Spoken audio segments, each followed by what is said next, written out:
Hey guys, don't know what that was, but what's up? So it's totally time for my awesome, and you know what's awesome. You know this is the highlight of your week right now. I'm just kidding. Hey, it's raw review time. Let's get into it. So if I forget some things, I'm sorry. It's because I'm stupid and I forgot to write it in my little remember this reminder. What the fuck is wrong? So Raw starts with AJ Styles, who comes out and he talks about Roman Reigns, how he's sick of Roman Reigns calling him a liar, and not only Roman Reigns, but people on the internet and people at his restaurant, like all this other shit. He's sick of being considered a liar, basically. And then they show tweets which aren't actually talking about him being a liar. They're actually like nice tweets about him and the club, the Bullet Club, so I don't understand that. And he continues to talk about Roman and all this other crap, and then Roman comes out and they have this motherfucking, whoa, I'm like so ready to kill you, like me too girl, like I'm gonna kill you more. No, I am. Just kidding, I am.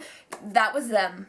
Like, Barbies is what I was thinking. Shut up. Anyway, Roman Reigns is like, I am, and then AJ Styles cuts that biatch off, and he's like, bitch, I know. You're not good. You're not bad. You're the guy that I'm gonna fucking destroy at Extreme Rules, motherfucker. And I was just like, yes! During this because, oh my god, like, I am so sick of Roman Reigns, guys. And then Roman Reigns comes back with, I'ma beat you with a table, I'ma beat you with a chair, and I'ma beat you with whatever I want. Believe that. Bitch, you ain't even, like, you aren't even on his level, so sit down and maybe learn a thing or two, okay? And then we have Anderson and Gallows who come out of nowhere, you know, just to have AJ's back, and then randomly the Usoks appear, and Roman Reigns gets this cheap-ass shot on AJ, and then AJ's, like, out of the ring, and Club has to hold AJ back, and AJ's like, you wait till Extreme Rules, Roman, I'm gonna kill you, and I'm just like, oh my god, I can't wait to see him just be murdered. Wrestling speaking, I don't actually want him to die. I just don't want him on my TV screen as champion anymore. Then we have Kevin Owens and The Miz on commentary during a Sami Zayn and Cesaro match, which, okay, I love Sami Zayn and I love Cesaro, so whoa. So the attention gets taken from the match to Kevin, who attacked The Miz and then tries to walk off with his championship, and Miz is like, no. And then they get in the ring and they're fighting, and then they all end up just in this brawl, and like, Shane McMahon comes out and he's like, hey guys, hey, chill. We're gonna have a tag team match right now with Kevin and The Miz versus Cesaro and Sami. And then Stephanie comes out and is like, hold up, no, let's make this more fun, and we're gonna have Sami and Kevin versus The Miz and Cesaro. Yes. I'm really liking this Stephanie and Shane thing. It's kind of like good cop, bad cop. Why do I even try to speak? It's like good cop, bad cop. You know, like Shane can be the awesome, you know, person that everybody loves and does whatever, and then Stephanie comes out and will do the hard shit. This was probably my favorite match of the night. I absolutely loved it. I loved everybody involved. It was really great. Well, I mean, Miz is like, but everyone else was amazing. So yeah, they had an amazing match. A bunch of everybody just attacking everybody, and I really love the whole Sami and Kevin, like, relationship, bromance / I hate you motherfucker kind of storyline, whatever they have going on. I really love it. Their attitudes are just on point. And Kevin Owens is such a great heel. If you guys don't think he's absolutely amazing as a heel, like, what is wrong with you? Because he is so fabulous, okay? Yes, I just said fabulous. But anyway, he is, like, his personality as a heel is so perfect. It gets me. Sami Zayn ends up getting the win because Cesaro kind of attacked The Miz, who was on his team, and caused himself to lose, basically. Then afterwards, Kevin Owens goes and he attacks Sami, and he's like, motherfucker, I won too, so you raise my hand as well. We have a Jericho interview backstage with Renee. Jericho, typical basic awesome ass heel. Okay, I just said basic. Take that back right now, okay? Because that's not what I meant to say. He's not basic at all. He's a fucking legend. Anyways, he's talking about how Dean Ambrose owes him a damn apology for his jacket, and I'm like, yeah, you know what? That is fair. I agree, Dean. I mean, Jericho. Then we have the Shining Stars, who I guess this is their not really debut because they've been here before as different characters. But anyway, the Shining Stars, which is Epico and Primo. Like, Primo, where's Carlito, huh? Where's his apple at, huh? Like, what?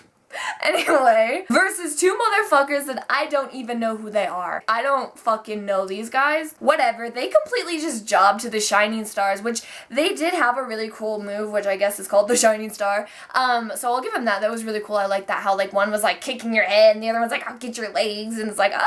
Anyway, so yeah, they won in like a 2-second match. Jobbers everywhere. So Dean comes out and he's talking about how he didn't like being in a straitjacket. He didn't like feeling like he was in an asylum or in a hospital, whatever. And then he calls Jericho out. He's like, okay, so Jericho, I need to talk to you. Come out right now. And Jericho takes his time, but he comes out. And then Jericho's like, yes, you know what? I'm glad you called me out because you, fucking Dean Ambrose, owe me an apology for destroying my amazing legendary $1,500 fucking jacket. 1,500? I meant 15,000. And Dean's like, dude, I'm not going to apologize, but hey, I want to fight you at Extreme Rules. And Chris Jericho's like, you know what? Okay, kid, but there's something you should know is I'm a motherfucking lunatic. You think you're a lunatic, but I'm Chris Jericho and I'm actually deep down really fucking psycho, and that's why Angie is so fucking in love with me. But anyway, yeah, and at Extreme Rules, you were gonna see that. But then Dean starts like, oh my god, girl, okay, that's cute, because guess what?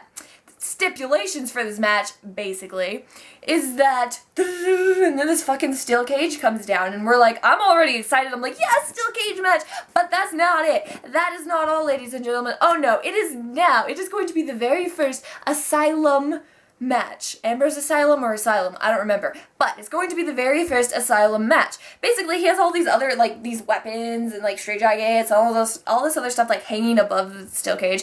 And I'm guessing they're gonna, like, be able to use that in the match, and it's gonna be, like, so fucking extreme, and it's gonna be Extreme Rules, and it's gonna be great. It's gonna be crazy. It's gonna be awesome. And Dean Ambrose is like, you know, welcome to my world, and when you leave, you're never, ever, ever gonna be the same again. I just really hope they do this match right and make it fucking crazy awesome, because I want to see a crazy awesome match. Then we have a match between Becky and Dinah, what the fuck?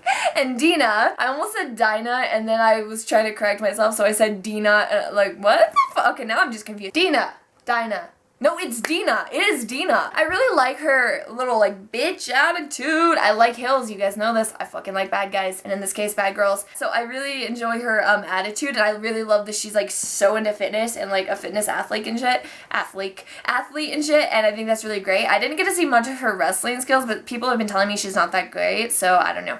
Anyways, point is, I may be a fan of her. I don't know yet because it's still so early. But I'm into her. Anyway, she ends up winning with a roll-up or some sort of reversal because Becky goofed and she won her first debut. Woo, go girl. Then we have this segment with the Dudley Boys who decides to remind Shane and Stephanie that, hey, you know, yeah, it's a new era, but don't forget, like, we're from the fucking Attitude Era, so, like, why don't you give us a match? And he's like, okay, well, one of you guys can have a match, and it'll be against Big Cass, so they have to decide who. New Day goes back in time. Okay, so this was so fucking funny. I loved this segment. I loved this promo. It was real. It was something new, something exciting, and it felt really, really real. So I was really into this. They basically came out and they're like, hey, you know, we want to understand the vaudevillains, so let's go back in time. I have a fucking refrigerator box here that Biggie likes to point out, and which I thought was funny. That is a time traveling machine, and we're gonna go back in time. And then they had this little moment where Kofi Kingston, when he had his Jamaican accent and shit, like, it was great. He's like, no, leave me here. This is my best time. Screen goes black, and they have, like, these mustaches, and they basically just make fun of the vaudevillains, and then the vaudevillains come out and attack them. We all knew that was gonna happen at the end, but it was a really fucking good segment. It was really funny, and I actually enjoyed it, so thank you, WWE, for doing something cool for once. Then we have our match between the Usos and the Bullet Club. This match is annoying as fuck because the Usos are fucking just owning it for the most part, which is so fucking annoying. And then they end up getting a win. Like, I'm not even gonna fucking talk about the good parts of this match because I'm mad at the end. Yes, I'm a biased bitch. We all know this, guys. So the fucking Usos win. Boring as fuck. And then somehow there is a chair involved because everybody kind of brawls it out. Roman basically gets pushed into AJ. AJ gets pissed off because there's another fucking brawl going on between them. And, you know, AJ picks up the chair, but oh my fucking goodness. Super bitch sees it coming and Superman punches AJ before he hits him with a chair. And yes, I'm really mad over this, although AJ obviously had the upper hand at the end of this fucking segment, but I am really mad at this because I am so sick of this. Oh my god, I see everything coming. I'm so fucking super and awesome bullshit that is spewing out of Roman Reigns. Like, can you just be real? WWE, can you let him be beat up? Like, can you not? Like, he doesn't need to have the upper hand. Like, ah! I'm just so annoyed with Roman Reigns, you guys. I fucking hate this character. This all goes on, and AJ gets his fucking revenge and beats the little fucker up with the chair, and then he gets the AJ, oh my god, he gets the Styles Clash on the chair with Roman, like, fuck you, Roman! Just fuck you, okay? I'm so sick of you. I'm so sick of him being champion, you guys. I'm getting so annoyed. But anyway, so AJ wins. Ha! Roman, you loser. Then we have Alberto Del Rio, who, oh my god, okay, like, I just need to ask you guys a question here. Is the whole Paige being pregnant thing real, or is that just like something fake that was on Facebook that I was like, OMG, like, what is this? The internet lies, so I need you guys to tell me now, like, is she actually pregnant? Because that would be like, what? We have a match between Alberto and Kalisto. It's boring-ish. Eventually, Rusev is at ringside just beating up Sin Cara. Kalisto gets very distracted by it, and which leads Alberto to the win. Then we have our main event, which is the contract signing for Natalya and Charlotte at Extreme Rules. Shane and Stephanie come out. They have their little cute little brother and sister moment. Oh my god, I like them. Good cop, bad cop. I like it, even though I still don't believe Stephanie. She's totally up to something here. Natalya talks about, oh my god, like, hey Charlotte, what happened to you? I used to love you. You used to be so great, and now you're so bad. Oh my god. And Charlotte's just like, girl, like, get over it, because I'm motherfucking champion, and these people don't like you. These people love me because I'm champion, and I'm a Flair, and blah blah blah blah. Basic trash talking going on. And then Natalya signs it, and then when it comes to Charlotte signing it, she reads it, and she's like, bitch, hold on, what is this? Like, what is this? And then we get an announcement from Shane McMahon, or Stephanie, I can't even remember which one, but basically they say that, hey, you know, like, if Ric Flair comes to the ring at all during this match, that you will have to forfeit your championship. Oh, and also, if you don't sign it right now, you will have to forfeit your championship. Like, one-sided bullcrap. But anyway, so she signs it, and Ric Flair's like mad. He's like, you know what, you to go. And he's like this crazed old man trying to fight Shane. And Shane's too good. He's too nice. He's like, I'm not gonna hurt you, Rick. Like, I have too much respect for you. And Stephanie's like, I know. And she ends up slapping him. And then fucking Charlotte is in the sharpshooter. And that's how Raw ends. Boom. So again, I really like this good cop, bad cop stuff with Stephanie and Shane. I think it could be pretty interesting. And also, I'm really excited about the first Asylum cage match going on. Anyway, so that was my Raw review. Let me know what you guys thought down there in the comments. I thought it was a pretty fucking cool-ass Raw tonight, honestly. Thank you so much for watching. I'll leave in the description. Don't forget, elegance is key. Don't be a peasant.